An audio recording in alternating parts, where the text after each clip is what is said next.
ভালোবাসায় তো প্রথম, দ্বিতীয় কিংবা তৃতীয় বলে কিছুই হয় না।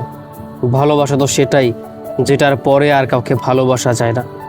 আমার এই জীবনে একজনকেই ভালোবেসেছিলাম, আমি আজও তাকে ভালোবাসি।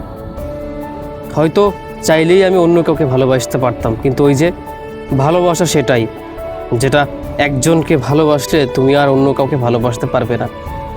ঠিক তেমনইভাবে আমি চেষ্টা করেছি বহু মানুষকে ভালোবাসতে, যে বহু মানুষকে ভালোবেসে একজনকে ভুলে যাব, কিন্তু বহুজন কেন, হাজার জনকে ভালোবাসলেও আপনি চাইলেও পারবেন না।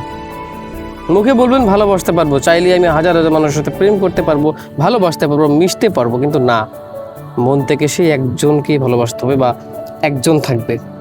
ব্যক্তিগতভাবে বলতে হয় কি এটা কথা, যে পৃথিবীতে যদি কোনো মানুষ এই কথাটা বলে যে আমি চাইলেই অন্য মানুষকে ভালোবাসতে পারবো, চাইলেই আমি তাকে ভুলে গিয়ে অন্য কাউকে ভালোবাসতেই পারবো, তাহলে সে যেই হোক না কেন সে কোনোদিন ভালোবাসতে পারবে না। কারণ ভালোবাসা প্রথম, দ্বিতীয় কিংবা হাজার জন দেখে হয় না। ভালোবাসা যার সাথে হয়, একবার যার সাথে হয়ে যায়, তারপরে আর কাউকে ভালোবাসা যায় না, অসম্ভব। কখনো আপনি সত্যিকার ভাবে ভালোবাসতে পারবেন না।